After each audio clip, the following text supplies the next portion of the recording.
একটা দাও পিঠে।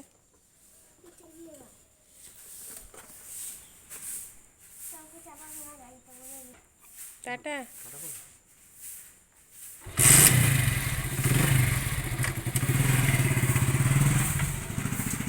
গুড মর্নিং বন্ধুরা, welcome back to my channel simple lifestyle of আগমনী। তোমরা সবাই কেমন আছো? আশা করি তোমরা সবাই খুব ভালো আছো।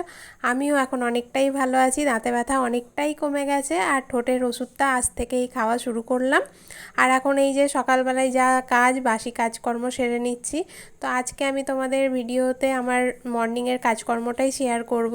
তো ফার্স্টে এখন বিছানা তুলে নেব, ছোটো মেয়েকে স্কুল পাঠিয়ে দিলাম।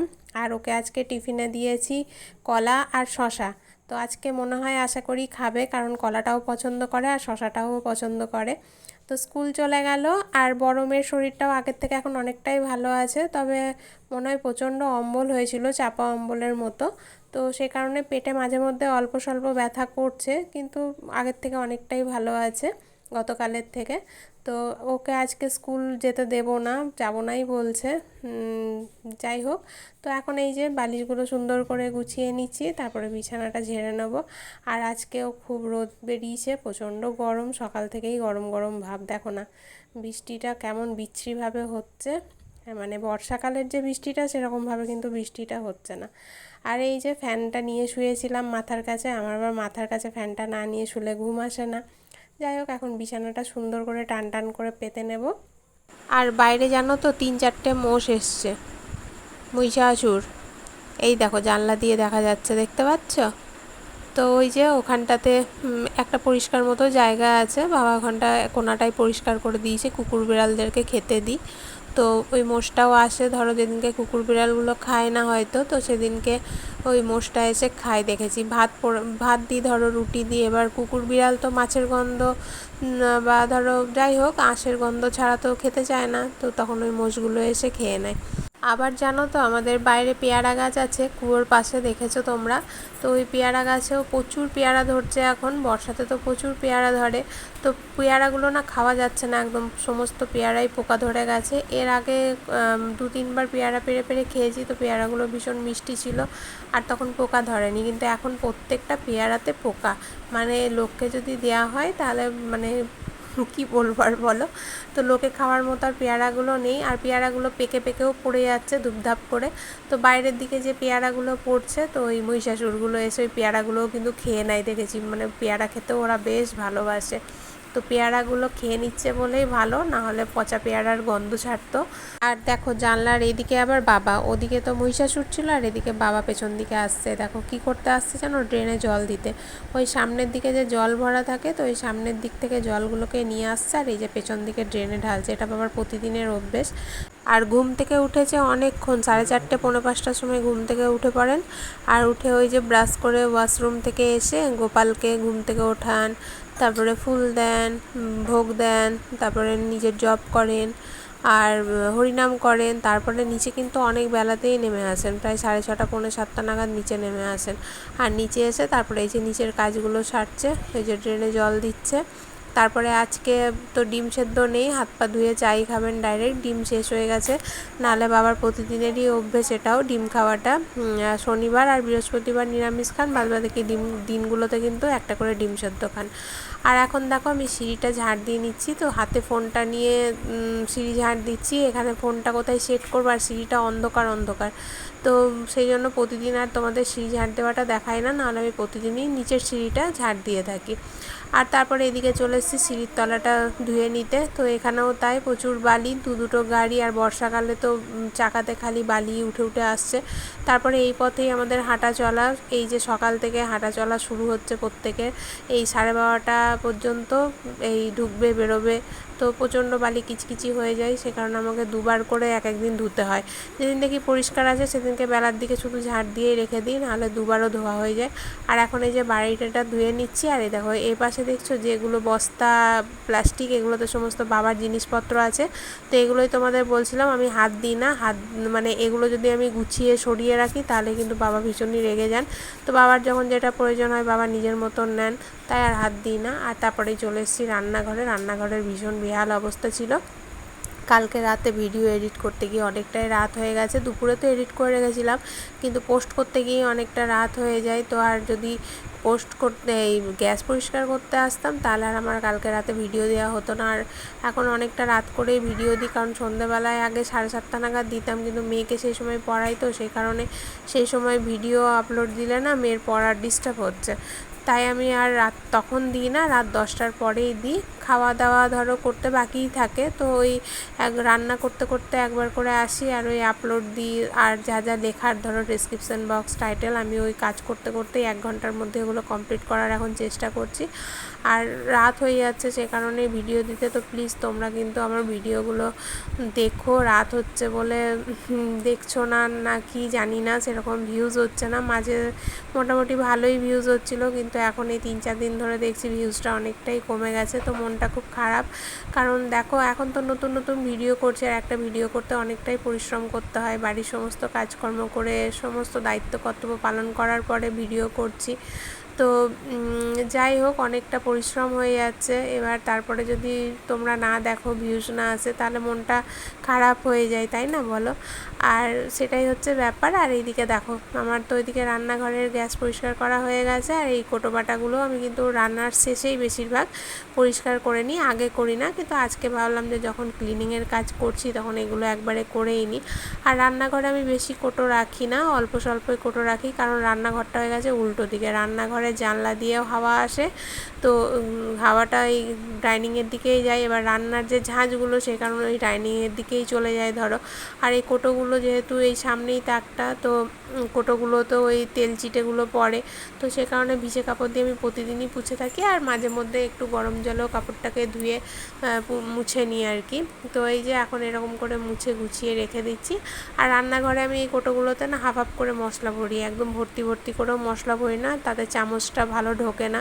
আর 7-10 দিন চলে, তারপরে আবার ভরে নিই। আর এই যে পাশের রুমটা দেখেছো, যেটাতে বাবা শোন আর কি, তো ওই রুমটাতেই মুদিখানার সমস্ত জিনিসপত্র থাকে। বাবার ওপরেও একটা বেডরুম আছে, তো যখন ঠান্ডা ঠান্ডা ওয়েদার থাকে তখন বাবা ওপরে গিয়েই শোন, আর যখন প্রচণ্ড ভ্যাপসা গরম পড়ে তখন বাবা নিচের রুমটাতে শোন। তো এই যে আমার এদিকে তাকটা গোছানো কমপ্লিট হয়ে গেছে। আর ওপর তাকে কিছু রাখি না, ওপর তাকে হাত যায় না, অনেকটা উঁচু। আর তারপরে চলে এসেছি বাসন মাজতে। তো বাসন মাজা আমার কমপ্লিট। এবার বাসনগুলো সুন্দর করে উপর দিয়ে রেখে দেবো। তারপরে চলে এসেছি ঘর ক্লিনিংয়ের কাজে। ঘরটা সুন্দর করে এই যে ক্লিন করে নিচ্ছি। তো এটাও প্রতিদিনের অভ্যেসের মধ্যেই পড়ে আমার, না করলে যেন ওই যে একবেলা না খেলে যেমন খিদের চোটে থাকা যায় না, তো আমার এই পরিষ্কার করা রোগটাও তাই। রোগ বলবো না এটা, দেখো এটা কিন্তু একটা খুবই ভালো কাজ। এটা বলতে পারো একটা প্রত্যেকটা মেয়ে মানুষেরই ঘর বাড়ি পরিষ্কার করে ক্লিন করে রাখা উচিত আর কি। নোংরা না থাকাই ভালো, পরিষ্কার পরিচ্ছন্ন থাকলে না মনটাও পরিষ্কার থাকে, মানে মনটাও পরিষ্কার পরিষ্কার লাগে, আর পজিটিভ চিন্তা আর কি কাজ করে। আর আমার তো ক্লিনিংয়ের কাজ ভীষণই পছন্দ, তো আমার নোংরা একদমই সহ্য হয় না, নোংরা আমি একদমই দেখতে পাই না। এর আগেও তোমাদেরকে বলেছি, তাতে আমার যতই বেলা হয়ে যাক বা শরীরে যতই কষ্ট হোক, কিন্তু আমি কিন্তু এই ক্লিনের কাজটা করেই থাকি। আমার মনে হয় যেন নিজে যেমন পরিষ্কার পরিচ্ছন্ন থাকি, তো সেরকম ঘর বাড়িও যেন আমার নিট অ্যান্ড ক্লিন থাকুক, এটাই আমার মানে ভীষণই ভালো লাগে। তো ওইদিকে আমার সমস্ত কিছু এই যে মোছা হয়ে গেছে। এবার খাটটাও সুন্দর করে মুছে নিচ্ছি। আর খাটটা একদিনকে ডিপ ক্লিন করতে হবে, জানো, খাটটা একটু কেমন কালো কালো দাগ দাগ হয়ে গেছে, অনেক দিনই ডিপ ক্লিন করা হয়নি, কিন্তু সময় হয়ে উঠছে না। যাই হোক, একদিন করে নেব। আর এই যে খাটের পেছন দিকটাতেও আমি একটু ফাঁক রেখেছি, জানো, ওই পেছন দিকটাও কিন্তু আমি প্রতিদিন এই হাত ঢুকিয়ে এরকম করে মুছে নিই। প্রতিদিন করলে দেখবে খাটুনিটা অনেকটাই কম। আর তুমি যদি অনেক দিন গ্যাপ দিয়ে দিয়ে করো না, তাহলে ধুলোটাও অনেকটাই বেশি বসে যায়, তারপর পরিষ্কার করতেও অনেকটাই সময় লেগে যায়। আর আমি প্রতিদিন মুছে নিই বলে আমার কিন্তু বেশিক্ষণ সময়ও লাগে না, 10-15 মিনিটের মধ্যে কিন্তু আমার ঘরে সমস্ত মানে যাই ফার্নিচার আছে, ফার্নিচার তো সেরকম নেই, যা কিছুই আছে তো আমার একদম চকচক করে আর কি। আর এটাই যদি আমি রেখে দিই, ধরো যে কোনো জিনিস যেগুলোই আমি পরিষ্কার করছি, তো এগুলোতে একটা কেমন ধুলো ময়লা বসে বসে তেল চিটে ভাব চলে আসে, আর যেদিন পরিষ্কার করব সেদিন অনেক কষ্টও হয় আর কি। আর এই গ্রিলগুলোও কিন্তু আমি প্রতিদিনই পরিষ্কার করে থাকি, প্রতিদিন মুছে নিই। তো এটাও তো সবসময় তো আর সমস্ত কাজ ধরো ক্যামেরায় দেখানো সম্ভব হয় না, তাই দেখাই না। আর স্ট্যান্ড থাকলে ওই যে বললাম সুবিধা হতো, স্ট্যান্ড নেই বলে আমাকে এই যে এইখানে ওখানে হেলান দিয়ে দিয়ে মোবাইলটাকে সেট করতে হয়, আর তারপরে এই যে শ্যুট করি। তো এই জানলাটা আমি ভালো করে মুছে নিচ্ছি, আর ওদিকের জানলাটাও মুছে নেবো। আর এই যে মগে করে জল নিয়ে এসেছি, জানলার বাইরেটায় এই পাতা পড়েছে, তারপরে বড় মেয়ে মনে হয় চুল আঁচড়ে এই জানলা দিয়ে ফেলেছে, তো একটা দুটো চুলও পড়ে আছে, তো দেখতে ভীষণ নোংরা দেখাচ্ছে, তাই আমি ওই জল ঢেলে দিচ্ছি। আর তারপরে চলে এসেছি মায়ের ঘরের বিছানাটা তুলতে। তো মায়ের ঘরের বিছানাটাও তোলা কমপ্লিট হয়ে গেছে। আর বাবার ঘরে আজকে তো বিছানা তোলার কোনো ব্যাপার নেই, চাদরটা কাচবো দিয়ে পাতবো। চাদর অনেকগুলোই আছে, কিন্তু এই ওপরে আলমারিতে চলে গেছে, বুঝেছো তো, মাদের ওপরেও একটা আলমারি আছে, তো সেই আলমারিতে চাদরগুলো চলে গেছে, তো ওই নামিয়ে নিয়ে আসা হচ্ছে না বলেই আর পাতা হলো না। তো এটা কেচে শুকিয়ে গেলে এটাই পাতবো, আর যদি না শুকোয় তাহলে একটা বার করাবো। আর এই যে মায়ের আলমারিটাও মুছে নিচ্ছি, আর তারপরে বাইরের টিভিটাকেও সুন্দর করে মুছে নিয়েছি, কিন্তু বাবা বসেছিল বলে আর ক্যামেরাটা সেখানে সেট করিনি। তারপর বেসিনটাকেও খুব সুন্দর করে পরিষ্কার করে নিয়েছি। বেসিনটা মোটামুটি 2 দিন তো হয়ে গেল পরিষ্কার করিনি, মনে হয় রবিবারে করেছিলাম, তারপরে আর সোম মঙ্গল করা হয়নি। যাই হোক, তো আজকে সুন্দর করে বেসিনটাকেও পরিষ্কার করে নিয়েছি। আর বাবা তো বাইরে অত যান না, বাড়িতেই থাকেন, তাই সারাদিন ধরো টিভি চলে, আর বাবা ওই টিভিই দেখেন বেশিরভাগ সময়টা, তাই ওই বাইরে ক্যামেরাটা সেট করতে অসুবিধা হচ্ছে। আর তারপরে এই যে কথা বলেও ভিডিও করা হচ্ছে না, কথা বলে ভিডিও করলে জানো পরিশ্রমটা একটু কম হয়, পরে আর ভয়েস ওভার দিতে হয় না, কিন্তু ওই যে কথা বলতে পারি না বলে পরে এই যে ভয়েস ওভার দিতে হচ্ছে পুরোটাই। যাই হোক, এখন আমি ঘরটাকেও সুন্দর করে মুছে নিচ্ছি, আর ঘরটাকে 2বার করে মুছে নিচ্ছি। একবার মোছা হয়ে গেছে, তো 2বার মোছা দেখালে ভিডিওটা অনেকটা বড় হয়ে যাবে। তার এদিকে বাবার জলখাবার খাওয়া হয়ে গেল। বাবা কিন্তু ভীষণ টাইমে জলখাবার খান, 8:30 থেকে 9টার মধ্যে বাবার জলখাবার খাওয়া কমপ্লিট হয়ে যায়। আর আজকে জলখাবার বলতে কিছু করা হয়নি, আজকে বাবা মনে হয় দুধ মুড়ি খেয়েছেন।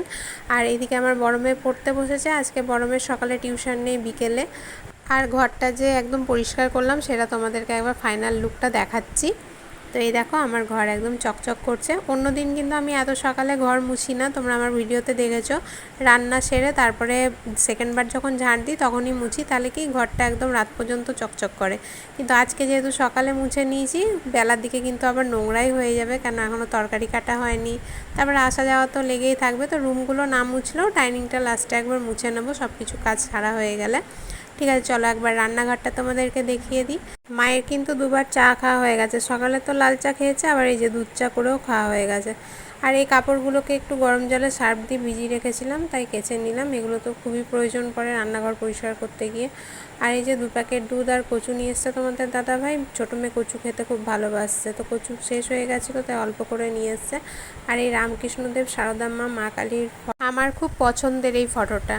যাই হোক, এখন ঘড়িতে পুরো 10টা বাজছে, আর ছোটো মেয়ে এই 10 মিনিট হলো স্কুল থেকে এসেছে, তখন সবাইকে জলখাবার খেতে হবে আর কি, সকলেরই খিদে পেয়ে গেছে। আমি এখন সুন্দর করে হাত পাটা ধুয়ে নিয়ে ড্রেসটা চেঞ্জ করে নিই, তারপরে সবাই মিলে জলখাবার খেয়ে নেবো। আর আজকে তো জলখাবার করা হয়নি এখনও, তো একটু আলু ভাজা করে নেবো, তাহলে চটজলদি হয়ে যাবে। আর ছোটো মেয়ে বড় মেয়ে আলু ভাজা খেতে বেশ ভালোই বাসে, তো সেটাই এখন করে নেবো।